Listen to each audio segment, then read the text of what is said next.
Bom, então vamos dar início a essa mesa redonda. Você que começa aí. Boa tarde a todos, embora nós já tenhamos nos cumprimentado aqui antes na entrada, né?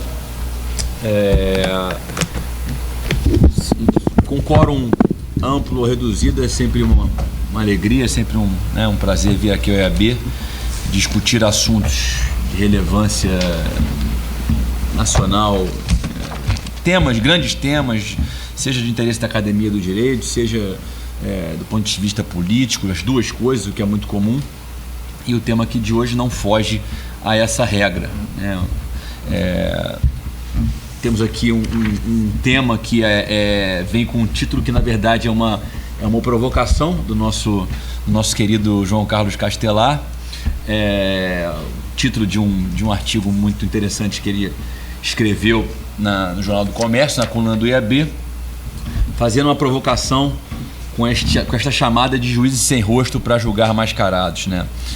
E é um tema, sem dúvida, interessante ser discutido quando a gente pensa na maneira truculenta como o Estado reagiu, o Estado seja através do seu braço do Poder Executivo ou o Estado juiz também, como ele reagiu nas manifestações de junho do ano passado, seus desdobramentos, muitas vezes de maneira truculenta, porque se nós pararmos para observar, e só aqui fazendo uma espécie de provocação a vocês dois inicial, se nós pararmos para observar, a história ela vem se mostrando, ela se mostra na verdade pródiga em exemplos de como os movimentos de opressão contra o indivíduo, eles são, digamos assim, pendulares, eles vão e voltam, eles seguem esse esquema de pêndulo.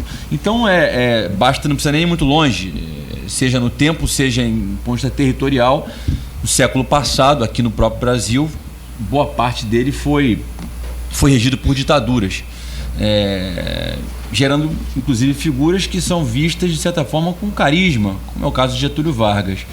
Então não é preciso nem ir muito longe na história ou do ponto de vista territorial para se concluir que esses movimentos eles vão e voltam, né? A questão é quando eles vão voltar só, porque que vão voltar, vão. E se nós pararmos para pensar hoje na crise de legitimidade do sistema parlamentar, no alargamento que nós verificamos aí a olhos vistos dos subsistemas de exceção no ordenamento jurídico, seja no ordenamento jurídico penal, processual penal, nós vemos também os juízes cada vez mais imbuídos desses propósitos de justiçamento, se arvorando na condição de combatente do crime. Como nós pensamos nessas circunstâncias, que são coisas que nós estamos vendo no dia a dia, nós pensamos onde é que isso vai parar. Então, aí quando nós pensamos também, né, nós constatamos essa truculência do Estado na maneira como muitas vezes reprimiu a manifestação, essas manifestações do ano passado que foram sucedendo no tempo, até um passado bem recente.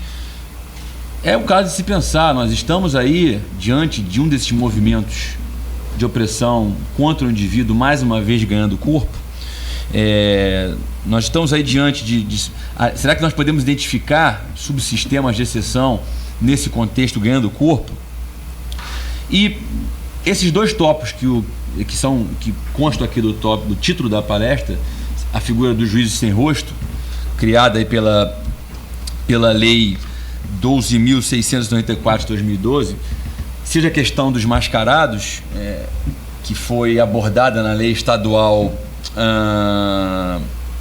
que é objeto de uma ação, uma representação de inconstitucionalidade no tribunal, a 6.528 de 2013, nós poderíamos identificar aí subsistemas de exceção. Quer dizer, uma lei, essa lei estadual, proíbe o uso de máscaras em manifestações, né? Criando aí uma exceção a uma garantia fundamental, que é a característica própria de um subsistema de exceção. E, por outro lado, uma lei federal que até é tida como a lei do juiz sem rosto, embora não crie propriamente a figura do juiz sem rosto. Ele cria a possibilidade do juiz se sentindo num processo de organização criminosa, formar um colegiado para decidir determinadas questões do processo, né, que a lei elenca, inclusive proferir a própria sentença no caso. Então, mais um subsistema de exceção. Então, nesse contexto todo, acho que eu queria deixar aqui, inicialmente, essa provocação para vocês. Esse contexto das manifestações, a gente pode, a maneira como o Estado reprime, nós podemos identificar aí, nessas circunstâncias pontuais, uma nova etapa de um movimento de opressão contra o indivíduo. E o que nós podemos fazer para, como nos cabe, né, enquanto operadores do direito, para combater, para discutir e para resistir a esse tipo de viés de atuação do Estado. Então, sem maiores delongas, eu deixo essa provocação e passo aqui a palavra para a doutora Vitória Sullock, minha querida amiga e presidente da Comissão Permanente de Direito Penal do Instituto dos Advogados Brasileiros. Obrigada. Boa tarde a todos. Os meus colegas de mesa, Dr. João Castelar, que é atual diretor diretor cultural, né, do IAB, Dr. Pierre, ele é membro da comissão e secretário também da comissão de penal. E pelo assunto, conversando ontem com Castelar, eu vou deixar, Castelar é muito melhor do que eu nessas questões, eu vou deixar para o Castelar especificamente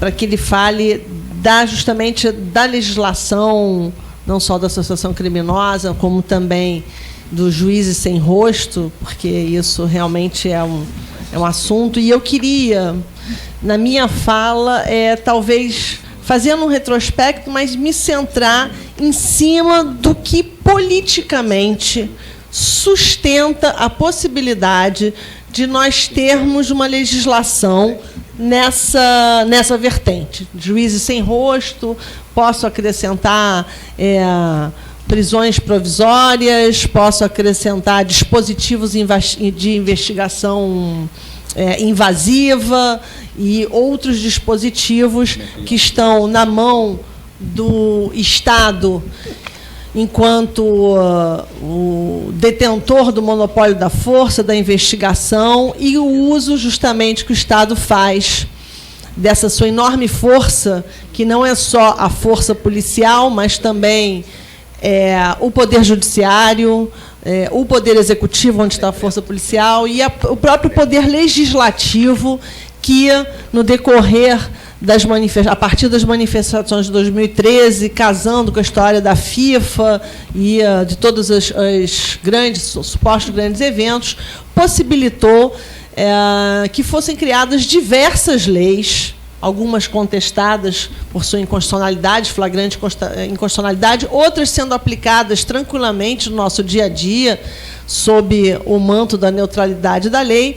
Mas eu queria justamente me ater sobre essa construção do que seria esse estado de exceção permanente, como falava o Walter Benjamin, que o Agamben também retoma esse assunto, e que possibilitou justamente que a gente chegasse a essa configuração de uma legislação penal e processual penal de exceção que fosse usada junto com a força policial para barrar os movimentos que foram se apresentando e romperam. Na verdade, eu tenho a ideia que, de forma subjacente, subterrânea, para usar o contrário da palavra Zaffaroni, ele fala de um direito penal subterrâneo, eu tenho a ideia de que, sobretudo nos rincões mais longínquos, e também nos lugares onde estão os vulneráveis, nas favelas, ou então nos lugares mais pobres, a gente já tenha também uma insurgência ali, também subterrânea, mas que, a partir de junho de 2013, isso irrompe de uma forma muito forte, e o Estado,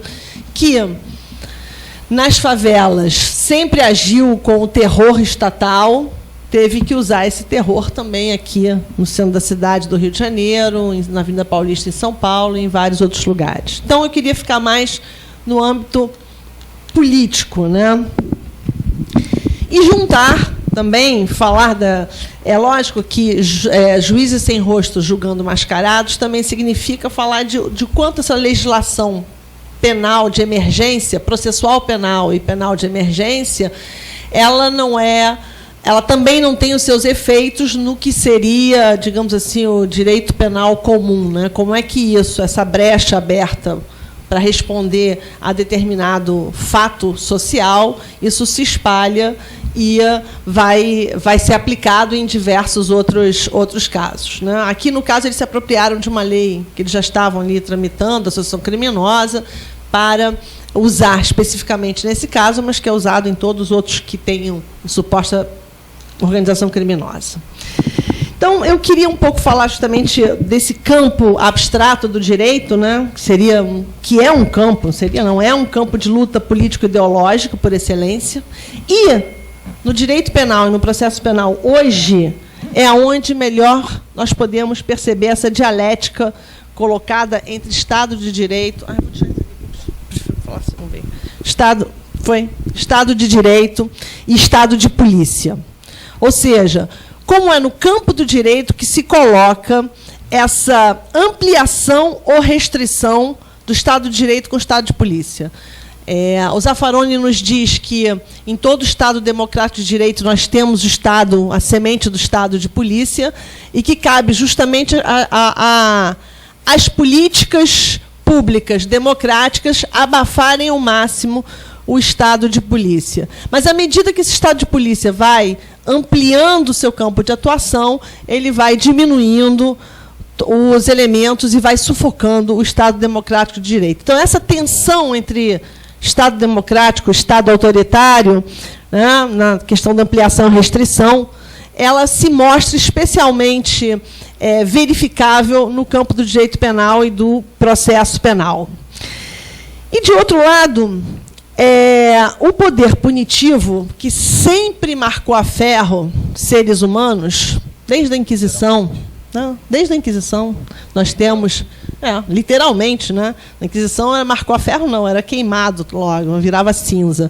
Então, desde a Inquisição, quando se constrói o primeiro discurso metódico, burocratizado, processualizado de um poder punitivo em relação às mulheres, né, quando ela tratava das bruxas, em relação aos hereges, sejam eles cristãos primitivos ou judeus, e por aí vai, desde esse primeiro discurso das Inquisições, né, sempre de quem foi meu aluno sabe que eu digo que não existe uma Inquisição, existem várias Inquisições ao longo do tempo, começa ali por volta de 1100, 1100 e pouco, e vai até o século XIX oficialmente.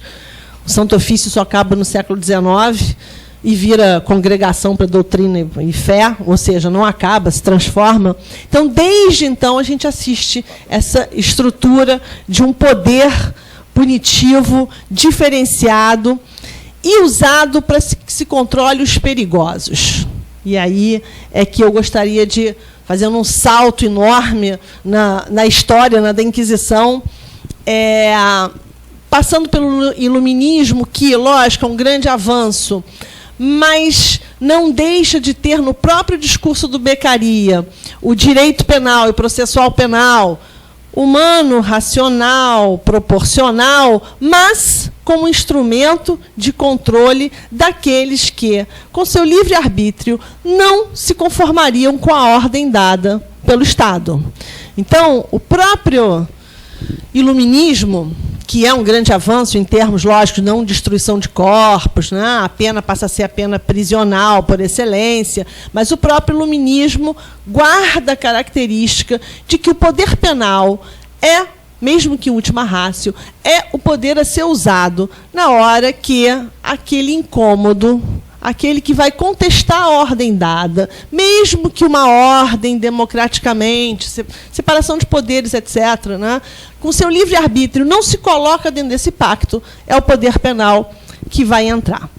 Então, fazendo esse enorme salto, século XIX, com Lombroso, eu queria me deter um pouco sobre, justamente, o que permite a gente ter uma legislação que traga juízes sem rostos, que é a articulação de um direito penal do inimigo, e hoje a gente também pode falar de um processo penal do inimigo, ou seja, existência de toda uma política que desqualifica a qualidade, né, da pessoa enquanto pessoa, sujeita de direitos, para, ao descarná-la das suas qualidades enquanto pessoa, permita que dispositivos penais possam ser aplicadas de forma não garantistas. E tudo isso de acordo com a lei. Ou seja, essa ausência de garantia dada a partir da ausência da lei. E aí, queria um pouco conversar com vocês sobre justamente o estado de exceção, ou seja, a violência como política, né? O estado de exceção seria isso. O Jorge Agamben, que é um dos que trabalha, ele tem uma obra chamada Estado de Exceção, e ele faz uma recuperação histórica, né, dizendo que o Instituto do Justitium do Direito Romano seria, digamos assim, o paradigma que a gente tem para o estado de exceção atual, e se caracterizaria por uma ausência do direito autorizada pelo próprio direito, já que preventiva e legislativamente disciplinada. Ou seja, os órgãos estatais, os poderes estatais, eles... E isso, não, Carl Schmitt já diz isso claramente quando ele fala justamente do Estado teleológico, etc. O próprio direito autorizando o não direito. Né? A partir daí, né, o caráter emergencial do estado de exceção, legitimando-se em face de fatos políticos, nós vamos ter esse estado de exceção nessa intersecção entre jurídico e político. Né? Esses limites entre o jurídico e o político que se fundem em medidas excepcionais e se encontram na situação paradoxal de medidas jurídicas que não podem ser compreendidas no plano do direito. O estado de exceção apresenta-se como uma forma legal daquilo que não pode ter uma forma legal. No nosso caso, daquilo que não pode ter uma forma constitucionalmente. Não poderíamos ter juízes sem rosto, por exemplo, ou não poderíamos ter o enorme número de prisões provisórias que nós temos diante do princípio da presunção de inocência ou da dignidade da pessoa humana. Ou seja, como no estado de exceção, hoje, tem uma discussão do Negri com a Agamben, e aí, ontem eu estava conversando com o Adriano Pilati aqui sobre isso, né? O Pilati é negriano, então ele não admite a ideia da gente falar de um estado de exceção, porque se o estado de exceção permanente, esse estado ele já não é mais estado de exceção. Então, essa discussão à parte filosófica, como se articula esse estado de exceção, é que essa autorização dessa quebra da própria legalidade, no nosso caso, a legalidade constitucional, ou seja, dos direitos fundamentais e das garantias colocados no texto da Constituição da República, e essa quebra aos pouquinhos. Jacobs, quando monta sua teoria do estado de exceção, sua teoria do inimigo no direito penal, ele vem justamente com a ideia de que algumas pessoas não teriam o direito de terem seus direitos fundamentais respeitados. Justamente porque essas pessoas, diante do pacto, ele faz uma proteção, na verdade, da norma e não da pessoa.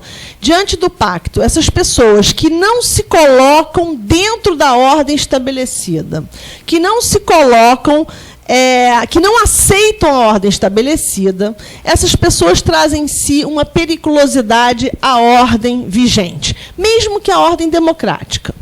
Então, do momento em que essas pessoas não são capazes de darem sinais de serem confiáveis, ou seja, são pessoas que trazem em si o risco de não se saber como elas irão agir na sociedade, o risco de elas terem ideias diferentes às que estão estabelecidas.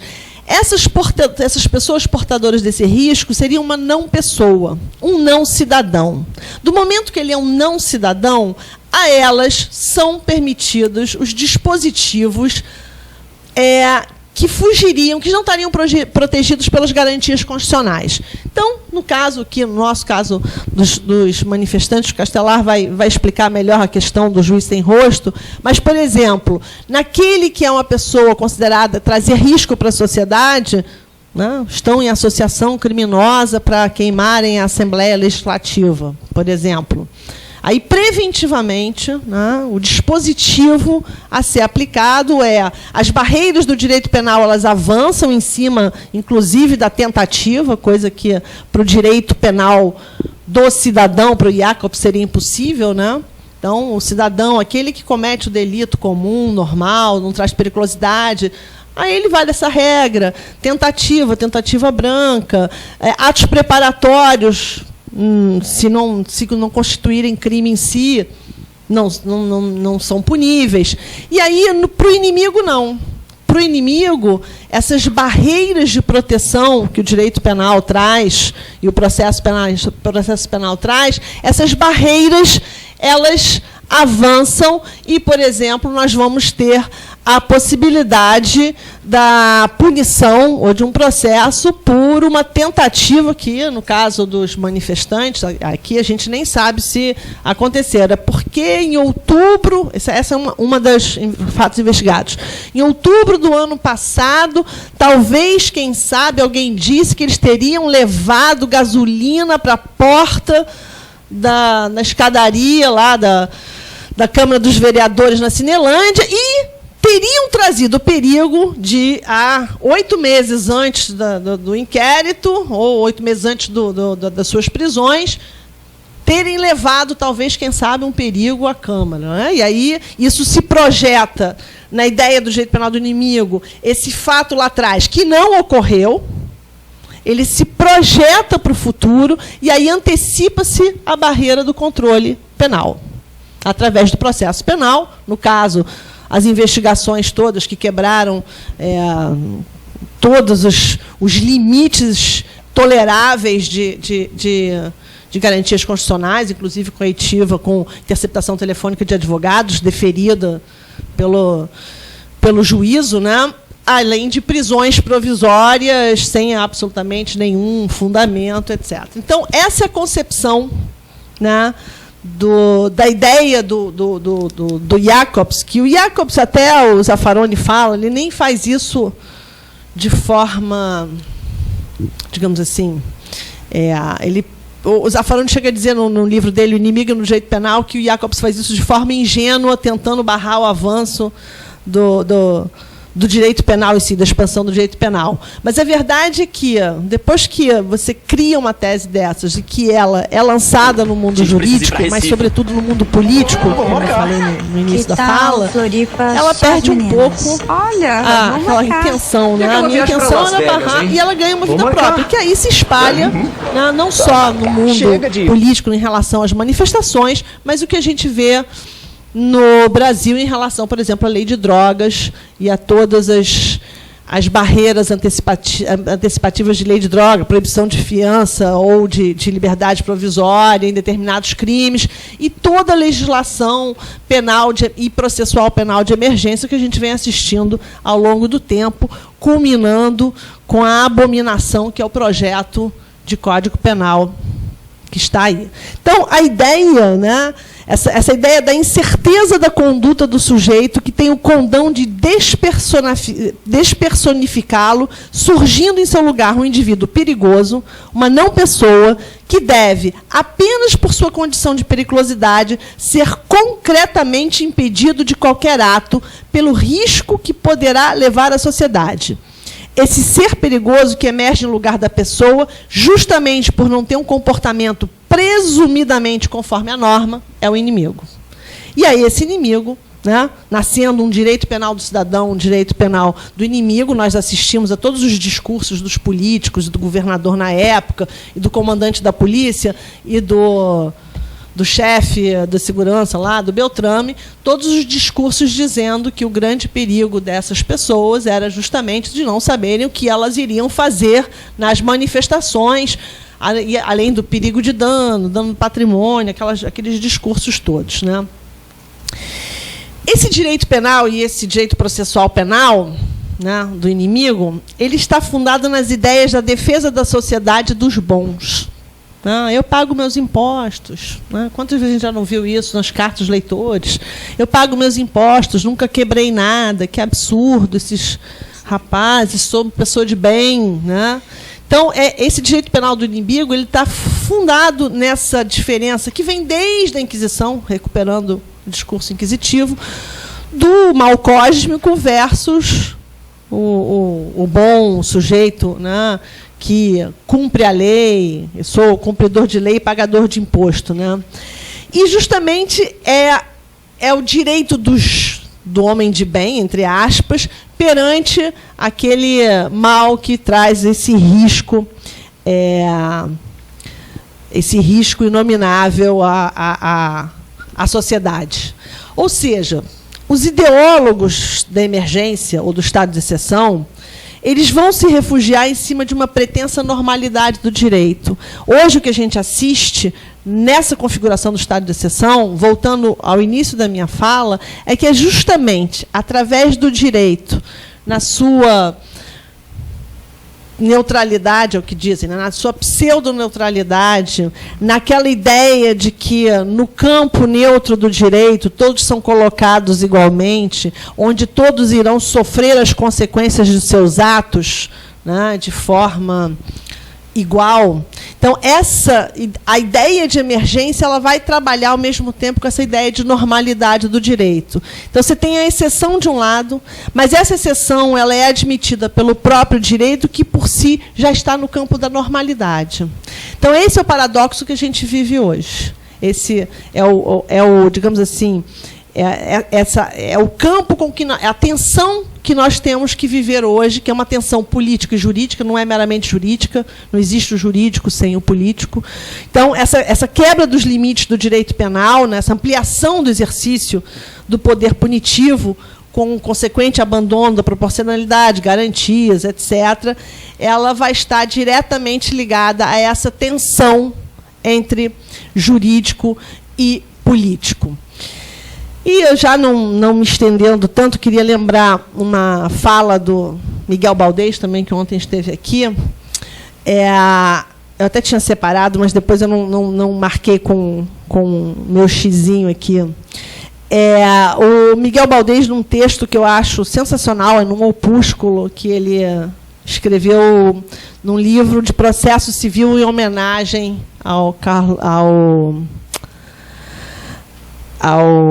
não era o Menezes Direito, não, que era grande amigo dele, esqueci, um grande processualista. Nesse livro ele vai falar, nesse texto ele vai falar justamente no campo da normalidade do direito, né? No como a ideia de que o direito construído pela sociedade burguesa a partir da Revolução Francesa,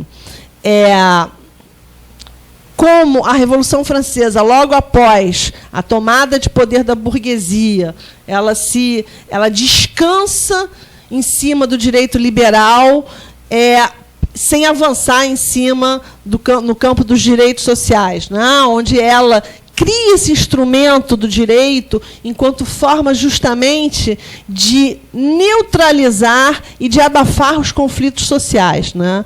Como nesse campo da formalidade, o direito se tornou justamente um instrumento de opressão. A possibilidade de que uma lei legislada formalmente, segundo a Constituição, sem nenhuma discussão sobre o seu campo de aplicação, como é que isso jogado para o judiciário, né? Como é que isso se transforma justamente, para além, aí, mais do que ontem que a gente discutia a violência policial, como no campo do legislativo, do legislativo e do judiciário, isso é uma outra área de batalha no qual a violência do Estado vai se realizar através do direito, né? Então, talvez a importância aqui, eu já vou encerrando a minha fala, a importância aqui de desvendarmos, né, o que há por trás da intenção de cada uma dessas leis, que são leis diretamente ligados a uma política pública do direito penal do inimigo e do processo penal do inimigo. Temos que pôr o dedo realmente lá na ferida e dizer, olha, isso aqui não é admitido, isso aqui é estado de exceção, isso aqui não é o direito constitucionalmente estabelecido, e no Estado Democrático de Direito não há espaço para que nós tenhamos pessoas diferenciadas, seja pelo risco, seja pela contestação, seja pela sua qualidade social ou qualquer outra diferença que possa surgir. Muito obrigada.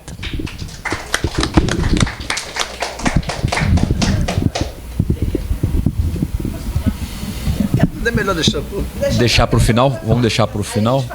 O guardão abre para perguntas e para o debate no final. Agradecer, parabenizar minha amiga Vicky pela sua instigante, como sempre, brilhante exposição. Sem maiores delongas, né? Passo a palavra aqui para o Castelar. Doutor João Carlos Castelar. Adiante, por favor. Muito bem, eu agradeço a presença de todos. Saúdo o meu amigo Ricardo Pierre, que coordena aqui os trabalhos, a minha amiga, presidente da Comissão de Direito Penal, Vitória Sulock.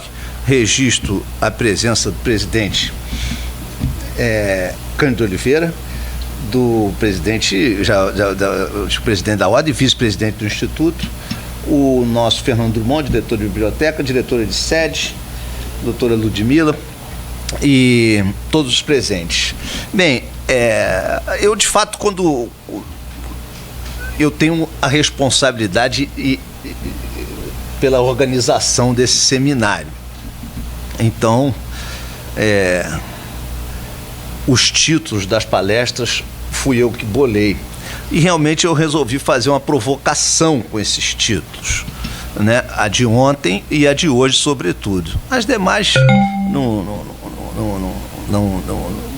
crise na legitimidade sindical não me parece nada provocante, muito menos essa última aqui, que foi uma solicitação aqui do Instituto que trouxesse matérias não penais ou não político-criminais para serem tratadas, que se ampliasse mais o tema, e aí discute-se aqui danos ao patrimônio público e privado, etc. Bom, o que me leva a tratar esse tema, a fazer um vínculo entre essa legislação que está em vigor no Rio, que proíbe o uso de máscaras nas manifestações públicas, com a lei que estabelece as regras procedimentais. Na verdade, essa lei que trata de organizações criminosas, ela trata das regras procedimentais para serem aplicadas em casos de organizações criminosas, porque essa lei, ela revoga, eu não queria usar o termo flexibilização, que já se critica tanto, né? Ela revoga garantias constitucionais em prol da descoberta, do desvendamento, do desbarateamento de organizações criminosas. E o conceito de organizações criminosas é um conceito, de certa maneira, vago. E isso eu queria fazer aqui uma certa resenha histórica. Vou procurar ser o mais breve possível para trazer para os senhores que esse conceito de organização criminosa, pelo menos nos moldes que nós estamos importando agora, porque esse conceito de organização criminosa é um conceito que na verdade, uma importação de direitos, é uma recepção aqui no Brasil. Houve uma recepção aqui no Brasil de um instituto que não é brasileiro. Porque organizações criminosas ou crime organizado, organized crime, é um conceito criado nos Estados Unidos, que tem um sistema jurídico absolutamente diferente do nosso. É um sistema baseado na common law, é um sistema baseado no costume, no precedente, e não um direito escrito, e não um direito codificado como o nosso. E os Estados Unidos é que surgem na sua legislação com essa questão do crime organizado. Por quê? Porque os Estados Unidos, colonizado que foi por várias etnias, ele tem lá os grupos que se reúnem, os colombianos que tem lá, a etnia dos colombianos, e eles se reúnem e aí, eventualmente, fazem as suas gangues, as suas quadrilhas, etc. Os porto-riquenhos, e por aí vai. E por aí vai. Os italianos, Nova York, com as máfias, com as Cosa Nostra, que é um prolongamento da máfia italiana lá nos Estados Unidos, e os norte-americanos, eles sempre exercendo um poderio muito grande na Organização das Nações Unidas, na ONU, e antes quando ainda a ONU propriamente dita não estava na Liga das Nações, né? Os Estados Unidos, eles vêm insistindo nesses organismos internacionais, notadamente na ONU, a que se criminalize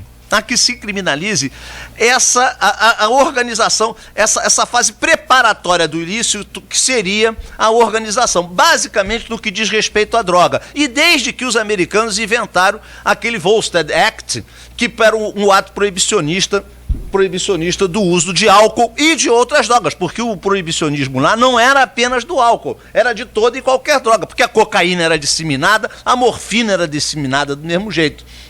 Já se utiliza o ópio, sobretudo. O ópio era muito utilizado pelos chineses que invadiam a costa oeste, que chegavam à costa oeste instigados ali pela busca do ouro, e por outro lado, esses trouxeram o ópio, e por outro lado, os negros no sul usavam muito cocaína. Não se esqueçam que a Coca-Cola, que era fabricada em Atlanta, ela tinha uma fórmula completamente diferente da Coca-Cola que tem hoje, que é doce, que é adoçada. A Coca-Cola da época era um estimulante, era vendido na farmácia, quase que como um remédio, não era um refrigerante. Então era uma Coca-Cola diferente. Então é nesse momento que começa a surgir, através dos Estados Unidos, que colocam, que exigem que a ONU determine aos signatários, a ONU na época era a Liga das Nações, que a Liga das Nações determinassem aqueles países que dela fizeram, que criminalizassem o tráfico de drogas, porque até então o tráfico de drogas não era criminalizado.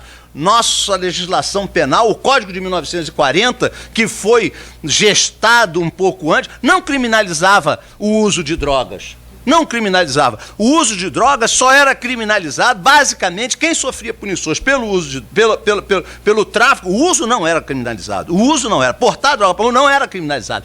A criminalização era aqueles que vendiam irregularmente. Já nas ordenações do reino, no título 5º das ordenações do reino, havia proibições à venda ilegal de produtos e substâncias como arsênico, que se usava muito, como o próprio ópio, onde se faziam aquelas beberragens, aqueles tipos de láudano. Não sei se já naquela época, 1500, no século XVI, já se fazia láudano, mas enfim, que se consumia o ópio, que o ópio era uma panaceia para todos os males. Isso aí com certeza era. Assim como também o arsênico e outras drogas. Então, isso já nas ordenações do reino era previsto que, também nos anos 30, aqui antes do Código de 40, havia uma política sanitária com relação às drogas, ou seja, aqueles que consumiam drogas que eram considerados, na época a terminologia era viciados, hoje depois dependentes, e hoje eu já não sei mais como é que chama. Então, eles tinham um tratamento diferente, mas não se criminalizava o uso. O uso começa a ser criminalizado já no começo do século XIX, do século XX, no final do século XIX, começo do século XX, que os Estados Unidos, que não detinham as patentes da cocaína, né, que é a transformação da folha de coca, a extração do princípio ativo da folha de coca, e nem da morfina, que é a extração do princípio ativo do ópio, né, que vinha causando dependências gravíssimas. A guerra franco-prussiana de 48 resultou num monte de dependentes de heroína, foi quando se percebeu, de morfina, foi quando se percebeu os efeitos secundários, né, os efeitos danosos que criavam dependência da morfina, e é nesse período que se começa a criminalizar a organização criminosa, que se começa a criminalizar os grupos que internacionalmente se organizavam para a venda, para o tráfico, o transporte de substância entorpecente, que os Estados Unidos obrigavam os países signatários a criminalizarem, que até então não era criminalizado. Bom, vamos também dar um rápido salto, mas já nos anos 60, quando os países da América do Sul, basicamente, muitos países, de uma maneira geral no mundo, ali muitas vezes alavancados pela Revolução Cubana, e muitos países vinham se organizando popularmente. E organização parece que é uma palavra que incomoda muito aos poderosos, quando as classes populares começam a se organizar. Então, é nessa época, nos anos 60, nos anos 50, 60, é que se começa a chamada guerra às drogas, que se intensifica muito grande depois com Reagan, já lá nos anos 80. Mas nesse período se faz um amalgamento entre droga e subversão, entre droga e insurreição. E até hoje, se nós pegarmos o nosso código de estrangeiros, o nosso regulamento de estrangeiros, como é que é? O Estatuto do Estrangeiro, tem um dispositivo no Estatuto de Estrangeiro que diz que aquele acusado de subversão, e a palavra é subversão, e tráfico de drogas será expulso incondicionalmente. Vinculando um dispositivo de lei que vincula especificamente o tráfico de drogas e a subversão. Esse nosso estatuto é de 81.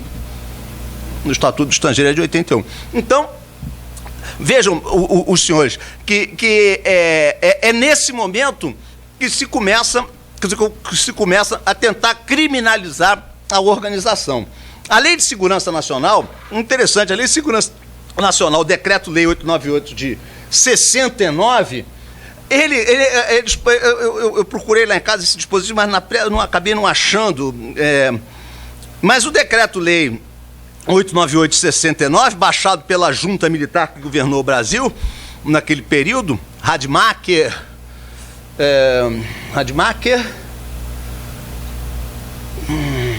não, esqueci os outros, só vi o Rademacher.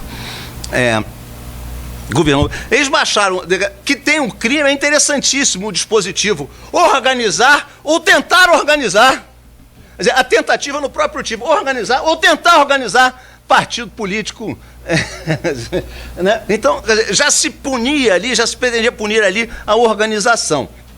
A organização criminosa, a organização em termos partidários. E aí segue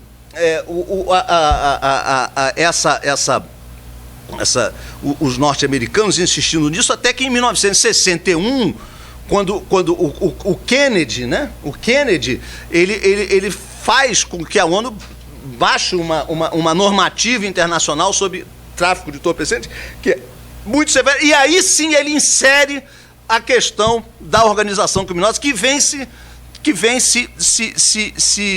perpetuando em outros dispositivos internacionais, em outras normativas internacionais. E aí eu leio aqui, só para vocês terem uma ideia, por exemplo, a Convenção contra o Tráfico Ilícito de Entorpecentes e Substâncias Psicotrópicas, que é a Convenção de Viena, que vocês vejam como é que ela é intitulada, Convenção contra o Tráfico Ilícito de Entorpecentes e Substâncias Psicotrópicas. Na verdade, essa convenção é sobre lavagem de dinheiro. Não é sobre droga, é sobre droga, mas é o reconhecimento nessa convenção que não está funcionando a chamada guerra às drogas, lá do Kennedy, e que depois o Reagan recrudesceu, porque ele via, e aí sim, não só aquele inimigo interno que pregava as revoluções, mas também aquele inimigo que contaminava a sua juventude com as drogas. Então, é o que eles dizem aqui. profundamente preocupadas, as autoridades, os países signatários, profundamente preocupadas também com a sustentada e crescente expansão do tráfico de entorpecentes e substâncias psicotrópicas nos diversos grupos sociais e, em particular, pela exploração de crianças em muitas partes do mundo, que pena.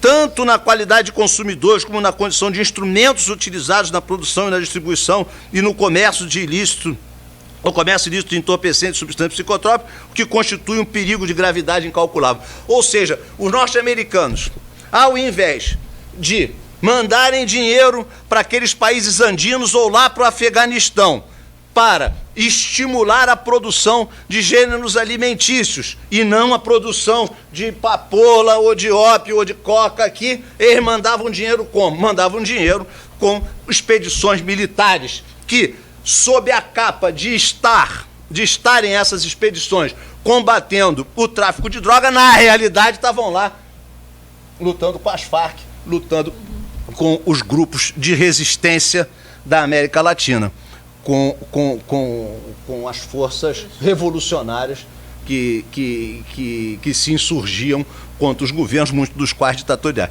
Aqui no Brasil nós tínhamos isso, porque essas delegacias de entorpecentes que nós temos, delegacia de entorpecentes, isso tudo é por obrigação de norma internacional, que diz que tem que ter delegacia especializada.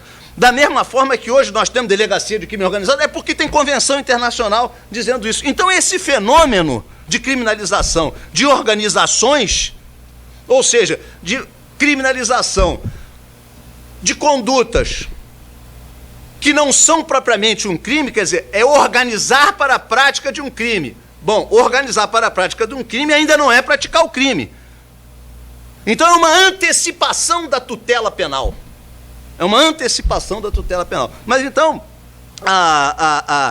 as normativas internacionais, elas vêm reiteradamente trazendo dispositivo nesses sentidos. Essa convenção que acabo de ler, ela diz exatamente isso. As partes assegurarão que seus tribunais ou outras autoridades jurisdicionais competentes possam levar em consideração com circunstâncias efetivas que tornem especialmente grave a prática dos delitos estabelecidos no parágrafo 1º deste artigo, que é a lavagem de dinheiro, ocultação de ativos, etc. O envolvimento no delito de grupo criminoso organizado do qual o delinquente faça parte. O envolvimento de delinquente em outras atividades de organizações criminosas internacionais. Então, todas as legislações dos países signatários passaram a se preocupar com essa questão das organizações criminosas por causa da Convenção Internacional, por causa das convenções internacionais. Eu li a última aqui sobre lavagem de dinheiro, mas a Convenção de 61, antes a de 38 também, também sempre estimulada lá pelos norte-americanos, já falava em organização criminal. Reunirem-se mais de 3 pessoas para a prática reiterada de crimes, etc. É mais ou menos isso. É mais ou menos o mesmo blá, blá, blá. Mais adiante, nós temos aqui, já mais elaborada, a Convenção de Nova York, que fala, a Convenção das Nações Unidas contra o Crime Organizado. E aí é específica contra o crime organizado. Aí já não se fala mais da preocupação do crime organizado para tráfico, ou para lavagem de capitais, ou para qualquer outro ilícito. Mas o crime organizado em si. E aí eles dizem nessa convenção o seguinte: para efeitos da presente convenção, entende-se por grupo criminoso organizado, grupo estruturado de 3 ou mais pessoas, existente há algum tempo e atuando concertadamente com o propósito de cometer uma ou mais infrações graves enunciadas na presente convenção, com a intenção de obter, direto ou indiretamente, um benefício econômico ou outro benefício material. Então, isso, no entender da Convenção Internacional, que tem o merecimento de todas as críticas dessa Convenção Internacional, com essa maneira de se conduzir, de obrigar os países a criminalizar condutas que o seu povo ali, que a sua cultura não verifica. Por exemplo, a criminalização, entre aspas, entre parênteses aqui, a criminalização que se quer que o Brasil faça sobre terrorismo é uma criminalização. O Pierre escreveu um parecer brilhante sobre esse assunto, brilhante, perfeito, O crime tipo aberto, terrorismo, como é que é? Como é que é? Terrorismo é o quê mesmo? Provocar terror. Provocar terror. Então o crime de terrorismo é provocar terror. É provocar o terror. Se passar uma barata aqui, vocês estão tudo correndo aqui, a mulher bota tudo, é um terror a barata aqui. Né?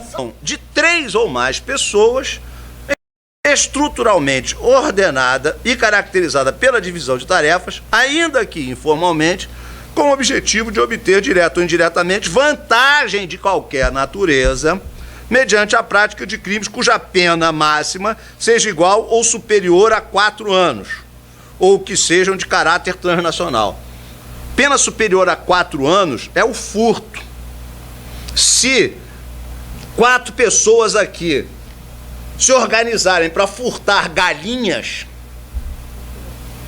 olha, você segura a cerca, eu pulo o muro, o outro dá não sei o que, disfarça lá o cachorro e a gente pega a galinha. Isso é organização criminosa. A organização criminosa, desde que a autoridade policial considere que um grupo de 3 ou 4, acima de 3 pessoas está organizado dessa forma e para essas práticas, a autoridade policial e as autoridades de uma maneira geral podem. Aí diz aqui o artigo 1º da lei, eu li primeiro o 2º para vocês terem ideia do que é organização criminosa segundo a nossa legislação. Em processos ou procedimentos que tenham por objeto crimes praticados por organizações criminosas, o juiz poderá decidir pela formação de colegiado para a prática de qualquer ato processual. Formação de colegiado. Então o juiz não decide sozinho. Então ele forma um colegiado. E esse colegiado, por quê? Porque aí ele não aparece. O juiz, diante de um fato que seria um fato muito grave, de um fato de uma organização transnacional que estaria praticando delitos severamente perseguidos, punidos com gravidade, segundo a normativa internacional, esses juízes podem não mostrar o seu rosto. Se reunirem 3 ou mais de 3, 3 ou mais de 3, né? E aí eles podem decidir em conjunto, especialmente sobre a decretação de prisão ou medidas assecuratórias. Medidas assecuratórias, quebra sigilo bancário, quebra sigilo telefônico, quebra de e-mail, quebra quebra de tudo, quebra a cabeça, quebra tudo. Concessão de liberdade provisória ou prisão, sentença. Os juízes podem dar uma sentença, 3 juízes para dar uma sentença. É porque é difícil sentenciar. Progressão ou regressão de regime de cumprimento de pena, concessão de liberdade condicional. Imagina só juntar 3 juízes para conceder liberdade condicional de alguém. Imagina, o cara já cumpriu a pena, pelo menos a metade, porque a concessão do livramento condicional é pelo menos a metade da pena. E se você considerar a metade da pena de um crime grave, ou de um crime com pena de 4 anos, o juiz poderá instaurar o colegiado indicando os motivos e as circunstâncias que acarretem o risco à sua integridade física em decisão fundamentada, da qual será dado conhecimento ao órgão correicional. Bom, o fato é que, considerando, e aqui tem um aspecto interessante, na nossa legislação, porque a classificação jurídica do fato, quem vai dizer que determinado fato constitui infração a determinado tipo, quem vai dizer que o furto é furto e não é roubo, nem é apropriação indébita, é o juiz na hora de dar a sentença. Até então, toda classificação é provisória. Mas toda autoridade que persegue crime pode imprimir a sua classificação. Então, o delegado, ele tem arbítrio, ele está autorizado pela legislação processual penal a classificar determinada conduta. O Ministério Público também está autorizado a classificar determinada conduta ao denunciar. Então, o delegado chega e fala o seguinte: olha, esses garotos que ficam trocando e-mail, dizendo que vão para a praça pública, que vão quebrar a Assembleia, que vão fazer isso, que vão fazer aquilo, eles estão organizados para a prática de crime. Por quê? Porque quebrar a Assembleia é dano ao patrimônio privado, público. Privado, né? Homens de bens. Eu dou uma... Aquilo é um ato falho interessante. O patrimônio. E vão quebrar a agência de banco, tudo no seguro. Vão... O que mais? Quebrar ônibus. Tudo no seguro. E ele pode interpretar que isso... é a constituição de uma organização criminosa. E quando ele determina, e quando ele considera que isso é uma organização criminosa, ele vai ao juiz e pede a quebra de sigilo bancário, pede a quebra de todas as garantias individuais daqueles que fazem parte dessa suposta organização criminosa. Só que para a Convenção Internacional e mesmo para a nossa própria legislação, organização criminosa é algo muito mais grave, porque se fala de organização criminosa transnacional. Quer dizer, são aquelas empresas criminosas, né? A organização criminosa, para efeito da Convenção Internacional e para efeito da nossa legislação penal, ainda com essas críticas que essas convenções e legislações mereçam, porque esse excesso, essa expansão da criminalização, essa expansão do direito penal é de todo criticável, porque isso aí já é uma outra... Porque quando se fala organização criminosa, se fala de terrorismo, né? Isso vem recrudescendo muito essa história do americano declarar uma guerra a todo mundo, porque a guerra, se nós virmos a declaração, tá? Eu não trouxe aqui, se nós vimos a resolução da ONU editada no dia 12 de setembro de 2001, no dia seguinte, é impressionante o que os Estados Unidos consideram como legítima defesa. Eles consideram como legítima defesa qualquer coisa. Pegar o Bin Laden, como eles pegaram lá no Paquistão, vendo televisão, vendo a novela, lá o Bin Laden vendo a novela, sai um grupo dos SEALs, pega o Bin Laden, enfia no navio, mata o cara e joga dentro d'água. E o presidente, com aquela Hillary assistindo e dizendo que foi feita justiça. É um deboche isso. Isso é um deboche. Mas falar sobre terrorismo, a gente um dia pode fazer aqui um encontro desse para falar sobre terrorismo. Mas é que o terrorismo é uma das formas de organização criminosa e essa histeria do norte-americano, tá certo, não tinha que explodir avião no World Trade Center. Bom, também não tinha que invadir o Iraque, também não tinha que invadir a Indochina, o Vietnã, também não tinha que invadir. O americano tem mania de invadir o país dos outros. E aí, de vez em quando, tem uns malucos que soltam um avião lá na Torre Gêmea. Demorou. Né? Demorou, né? Então, aí o delegado tem arbítrio, voltando aqui, o delegado tem arbítrio para classificar determinado fato como sendo organização criminosa. E foi isso que autorizou a prisão dessa garotada toda. Por quê? Porque eles foram presos pela prática do crime de formação de quadrilha, que é a nossa visão cabocla aqui do crime de organização criminosa, porque nós não temos um tipo penal de organização criminosa. O nosso tipo penal é de quadrilha ou bando.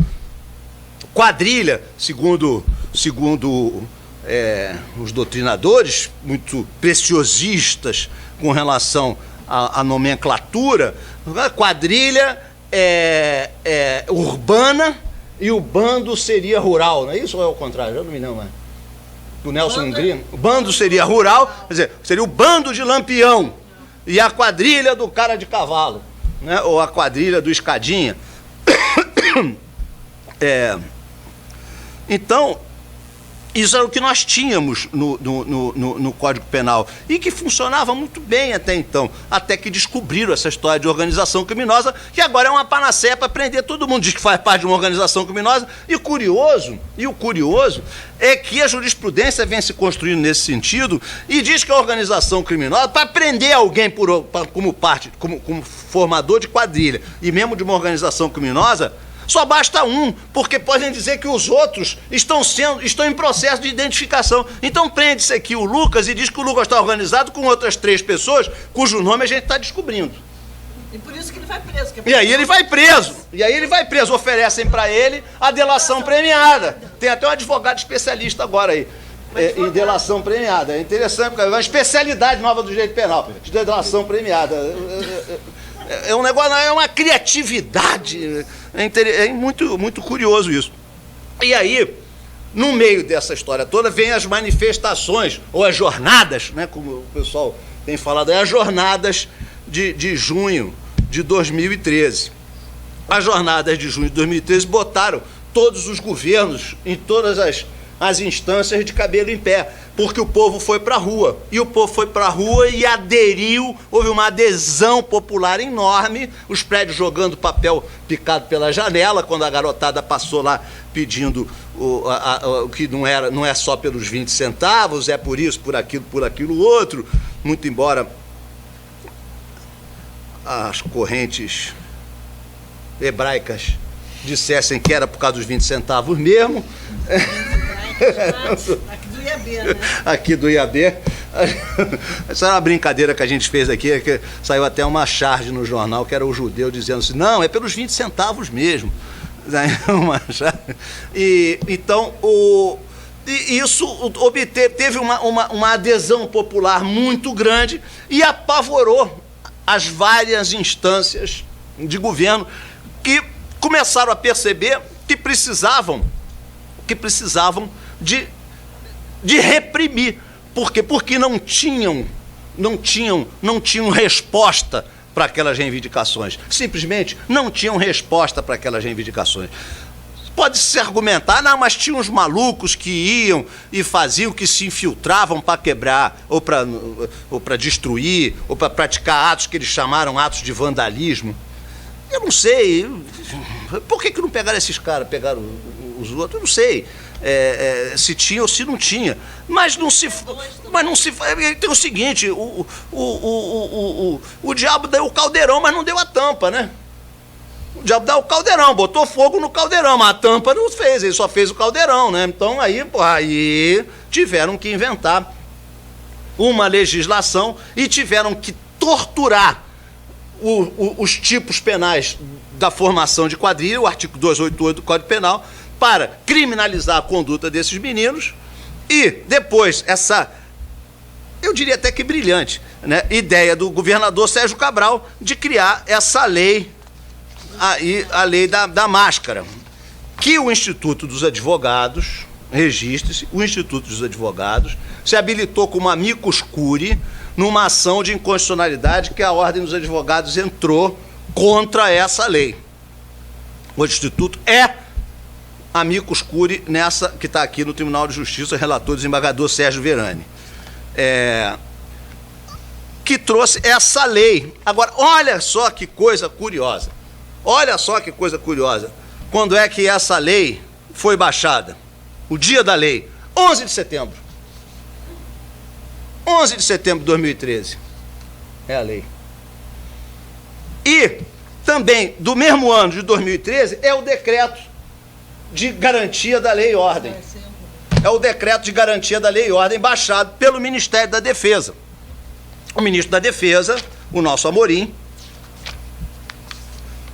o ministro do Estado da Defesa, nos usa atribuições, confere o artigo tal da Constituição, aprovar a publicação garantia da Lei e Ordem MD 33 M10, primeira edição 2013, na forma tal. Isso daqui é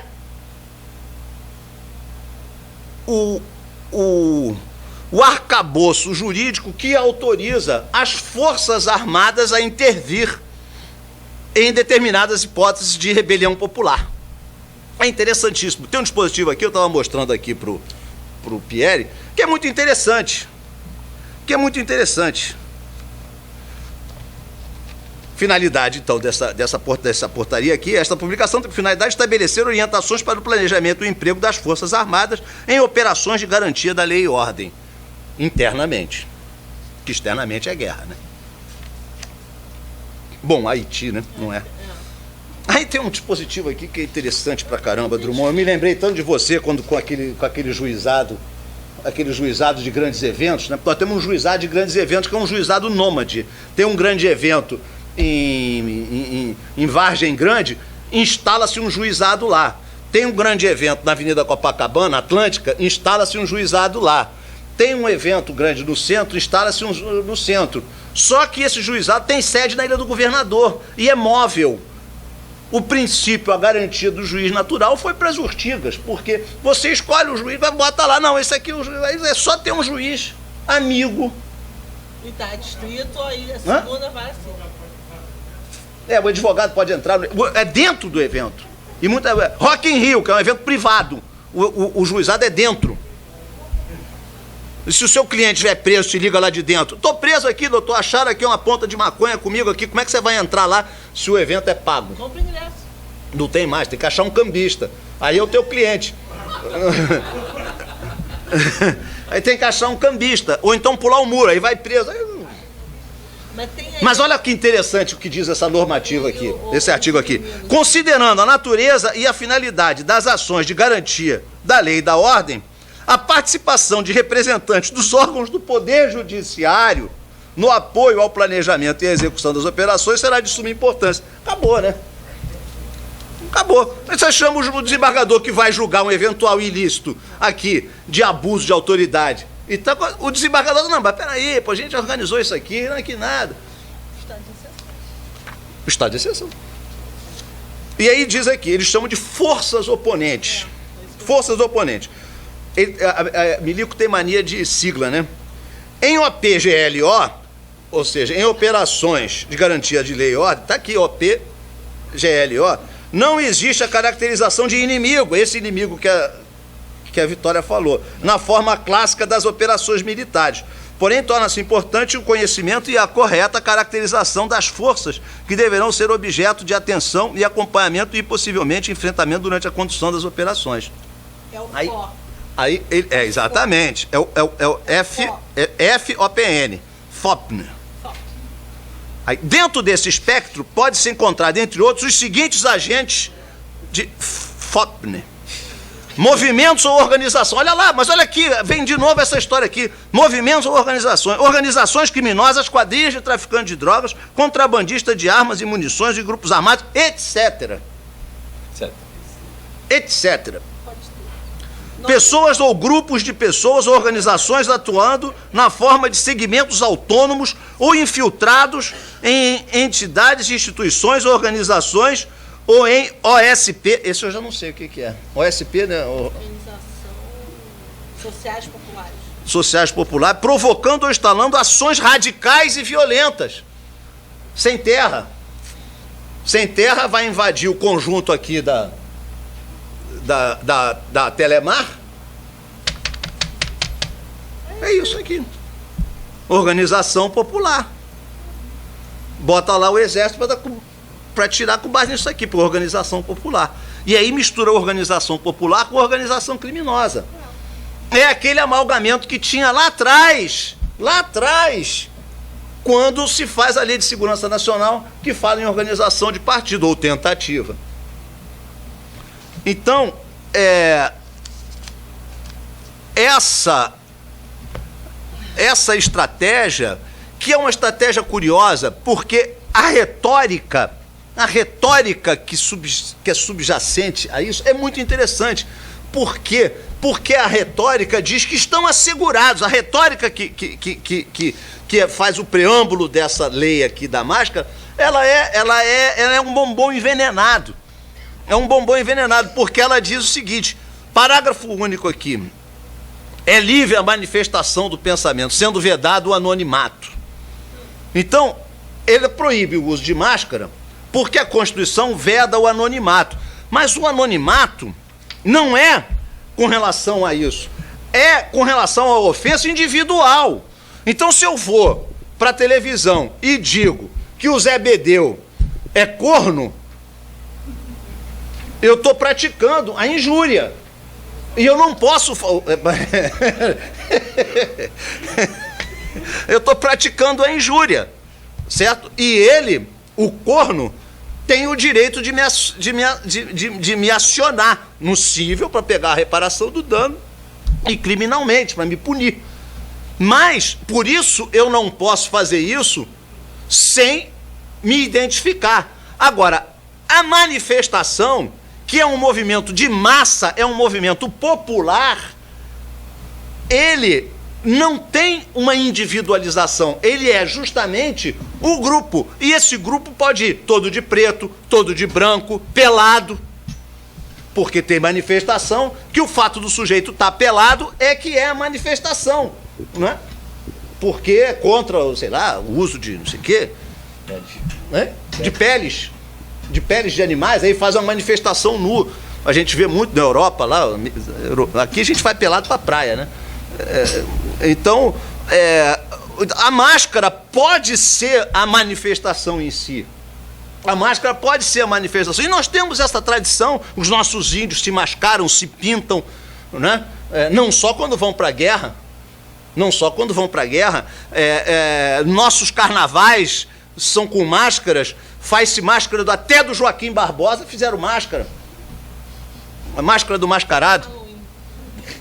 A máscara do mascarado é pro Halloween.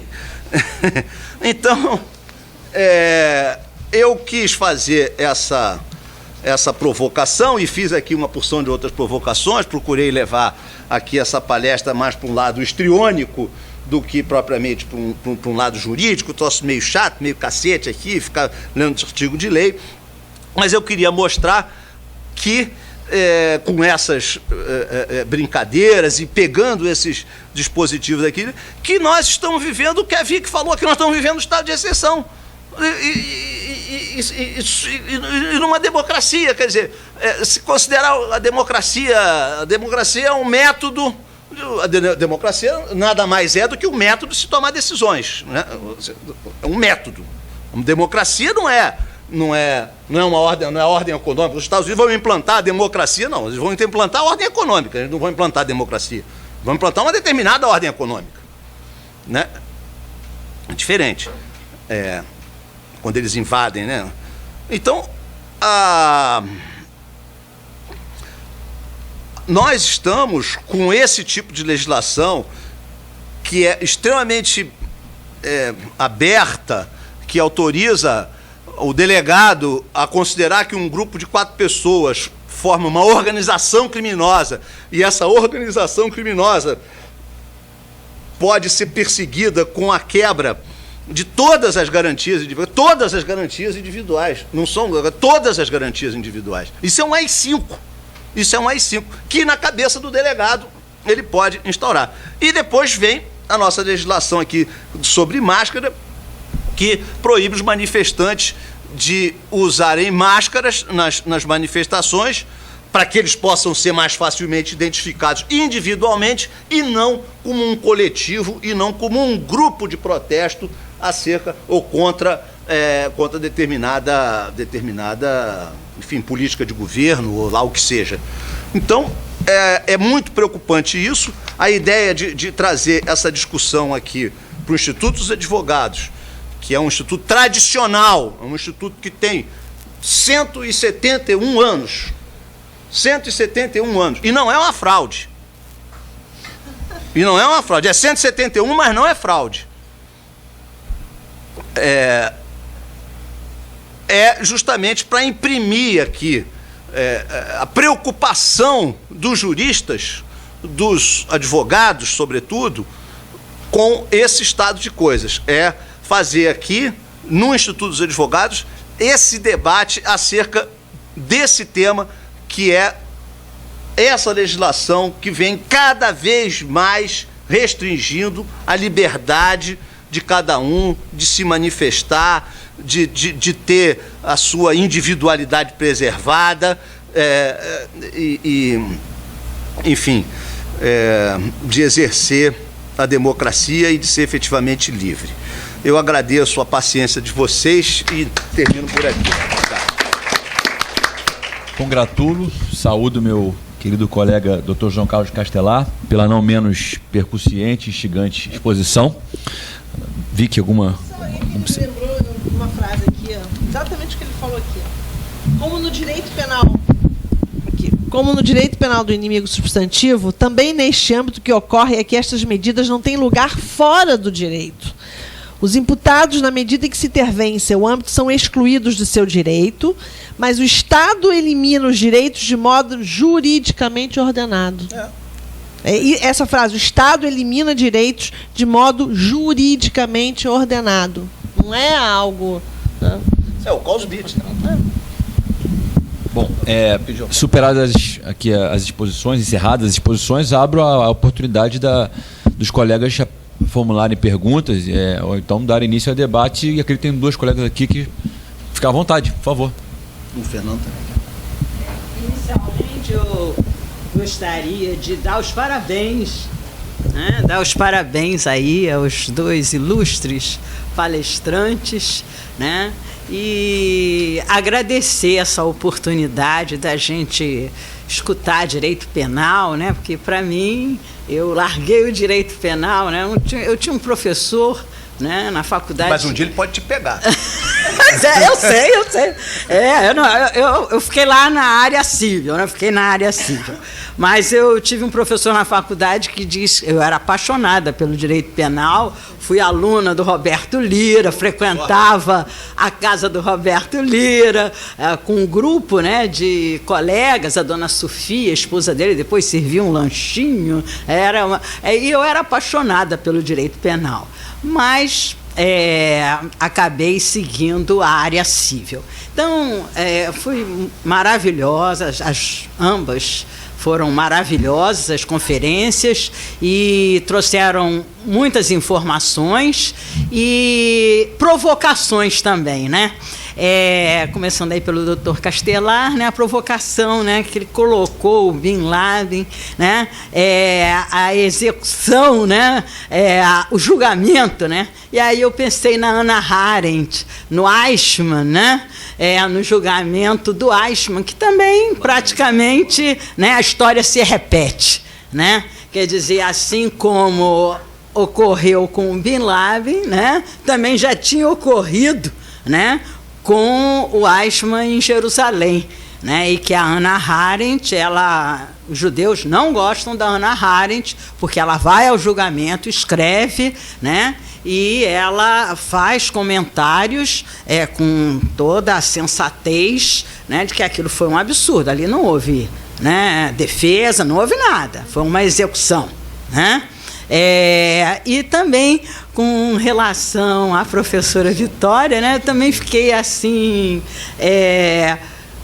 fui provocada, né, quando ela fala ali na Inquisição, lógico que é exatamente tudo o contrário do que Jesus pregou, né? E aí eu comecei a verificar que Jesus, né, também foi o inimigo, né, comum, né? Então, se a gente for voltar lá, né, também, né, como é que foi o julgamento? Né? Não houve julgamento, né?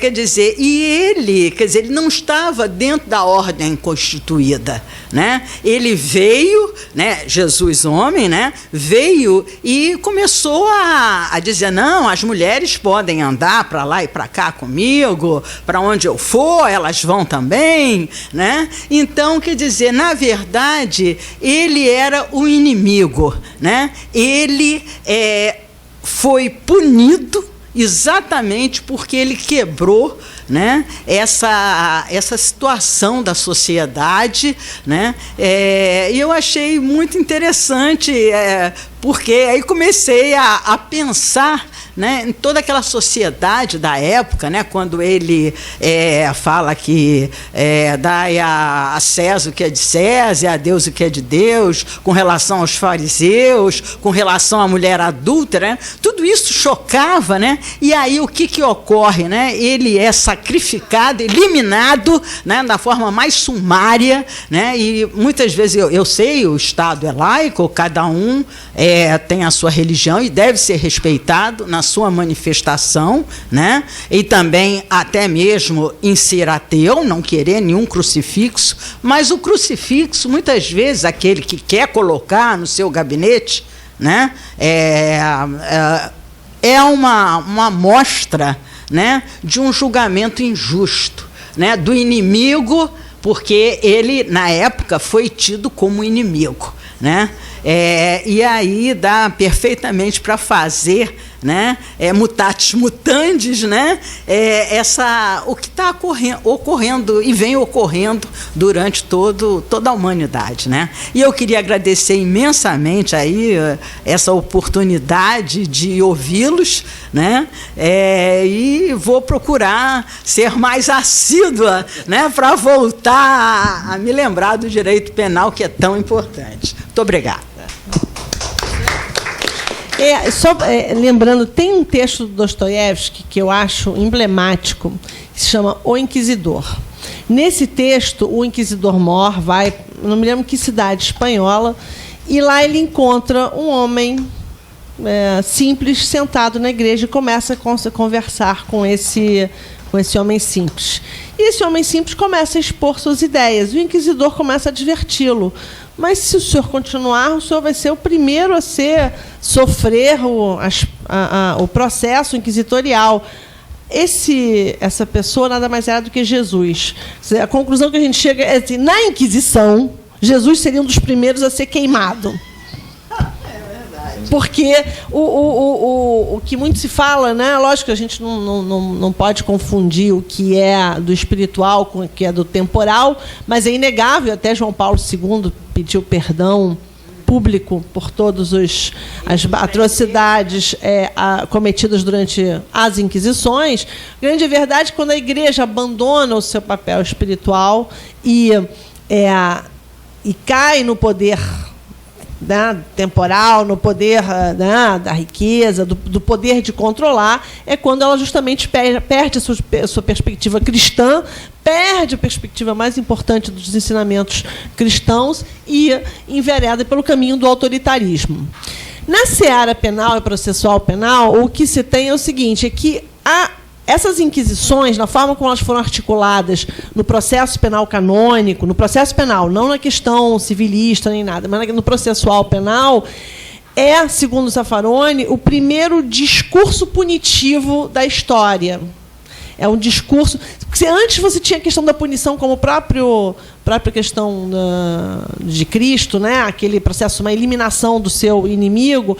A Inquisição, ela cria um aparelho processual que até hoje a gente sofre determinadas consequências, que tem a tradição, que vem pela tradição canônica, como, por exemplo, a submissão do réu a um poder maior, quando num processo penal dito democrático, as partes acusadora e defesa estão em pé de igualdade. No processo inquisitorial, não. A figura do acusador, do julgador se misturam.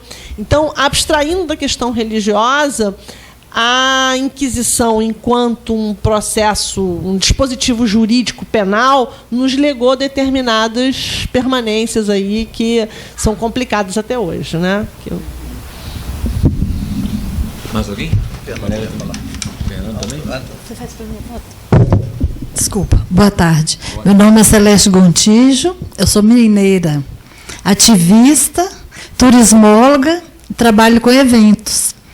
E nós lá tivemos diversos problemas, inclusive algumas mortes.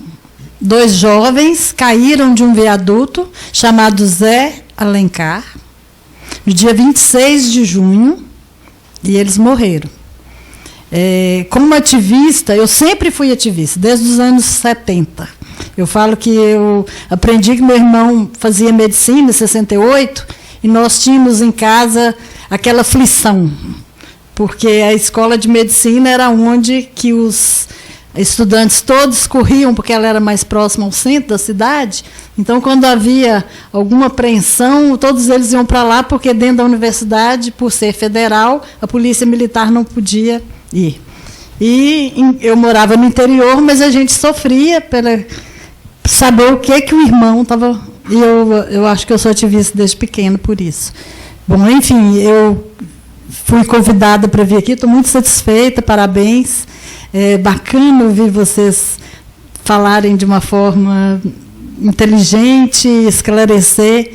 Sobre essa questão da ordem, para nós é uma coisa muito nova, o que para vocês parece que já é habitual, né? Aqui tem uma lei da ordem que sempre me impressionou, que parece que a Guarda Municipal é que faz a lei da ordem, né? Tem uma ordem pública. Essa palavra para vocês é mais comum, para nós ela é nova. Nós temos um amigo que ficou preso mais de 40 dias, diferente do Rafael, que vai ficar 5, né, aqui, que é que impressiona a gente, o portador do artefato bélico composto de pinho-sol. Para nós lá, foi um que desceu um pouco a calça e ele ficou mais de 40 dias. Só que a nossa forma ativista, ela está passando, talvez por uma que está continuando mais no Brasil, vocês me desculpem eu falar isso, mas é porque eu acho interessante o nosso modelo, só para passar para vocês o que está acontecendo lá, já que o assunto é manifestação, né? Lá, quando houve o primeiro ato e que esse nosso amigo foi preso, a gente já tinha feito uma ocupação na Câmara, que durou 1 mês e meio, e que todos íamos para a Câmara. Nós todos ocupamos. Todo mundo passava lá. A Câmara foi ocupada por uma moçada que chegou às 7 horas da manhã, com algumas cores e tintas, e o primeiro guarda municipal, que chamou outros e que chegou na entrada, ele foi surpreendido por diversos corações nos escudos, e os homens passavam um verde e amarelo nas roupas. Então, as nossas ocupações, elas são chamadas de artivismo, porque mistura a arte com o ativismo. Em todas as ocupações que a gente faz, a gente mistura a arte, então ela chega mais amena. Dessa ocupação da Câmara, que durou 1 mês e meio, surgiram os movimentos que a gente trata de Assembleia Popular Horizontal, que dentro dela tem diversos grupos temáticos. Eu faço parte, porque eu sou turismóloga e jornalista, eu faço parte do GT de Ambiente e da Comunicação. E a gente foi fazendo, e a gente tem reuniões semanais na praça pública. A gente fundou o Tarifa Zero, eu sou Tarifa Zero. Fizemos o GT da Mobilização e Mobilidade Urbana, que já inclusive está entrando com a CPI contra a Prefeitura, para que o transporte seja público, gratuito. Então, eu acho que a gente tem uma história diferente daqui, eu conheço os daqui, e me impressionou, doutor, muito essa questão do desembargador dentro do evento. Depois eu vou até estudar mais sobre isso, porque isso está dentro da minha área. E a gente vê, né, meu filho é do Tribunal de Pequenas Causas, e agora fica nos aeroportos e tal. Mas dentro de evento, essa parte aí, eu fiquei até curiosa. Fiquei muito impressionada. Da máscara, então, a gente não pode nem comentar. E o 11 de setembro, agora o Amorim, eu também sou Amorim, eu vou te contar, viu? Essa lei a gente ficou tentando não passar, mas do jeito que passou. Muito obrigada, viu? Muito obrigada. Mais algum colega? Fernando?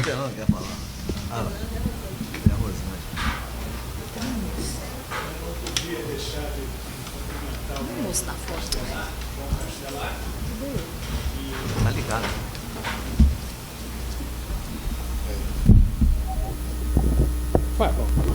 Que é o grande responsável por esse evento. O grande irresponsável. Né? E, naturalmente, como a gente vem aqui fazer provocação, presidente Pierre, eu não posso fazer a provocação à sua esquerda, por motivos óbvios. Melhor não. Melhor não, né? Tá. Então, já que o presidente não me garante por habeas corpus, eu vou fazer a provocação pro lado direito, que é o João Castelar. Né? João, você falou bastante em organização criminosa e com esse tema magnífico que são as manifestações. Uma manifestação como a nossa, a professora que me antecedeu, não é, tinha um caráter extremamente horizontal, e que a nossa polícia inteligente, o lado inteligente da polícia, conseguiu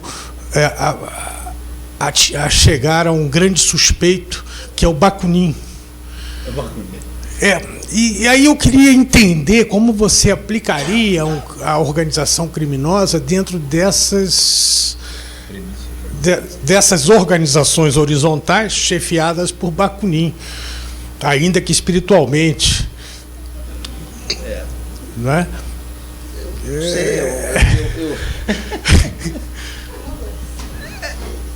É um negócio curioso, né, Fernando? Porque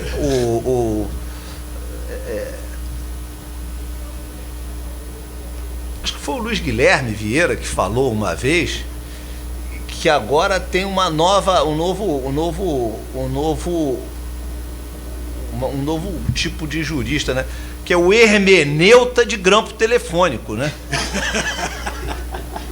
É o hermeneuta de grampo telefônico, que é o cara que desvenda o que está no grampo telefônico. Então, se você fala, pô, vou pegar lá aquele negócio na sua casa, pô, é aquele, eu não quis falar, mas era uma caixa de uísque que eu ia pegar lá, que eu pedi para você. Pô, os caras já vão achar que eu vou pegar o material de propaganda subversiva ou maconha, droga, não sei.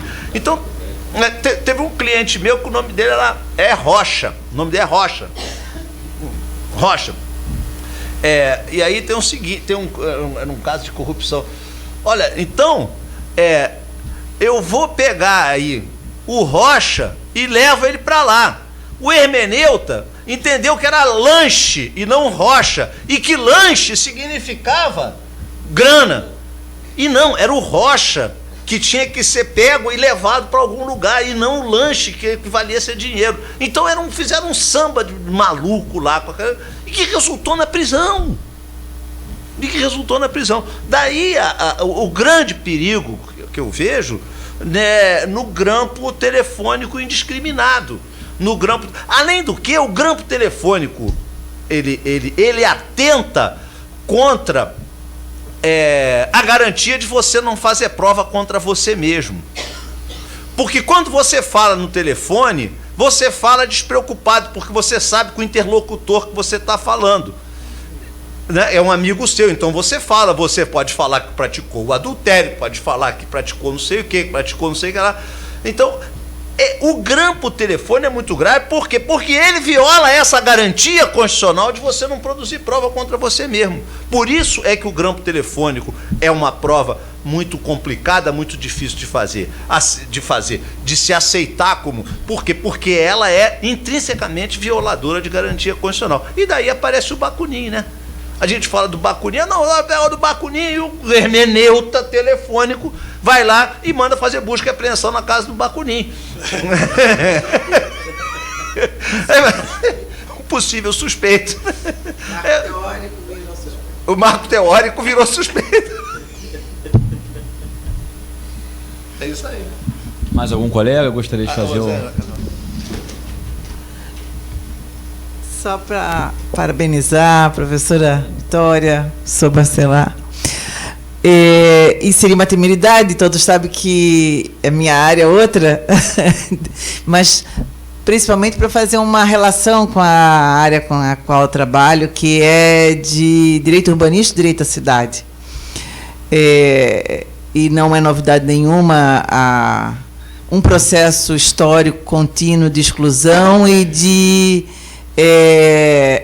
segregação dos diferentes, dos que resistem, enfim, dos vulneráveis de um modo geral, eu diria.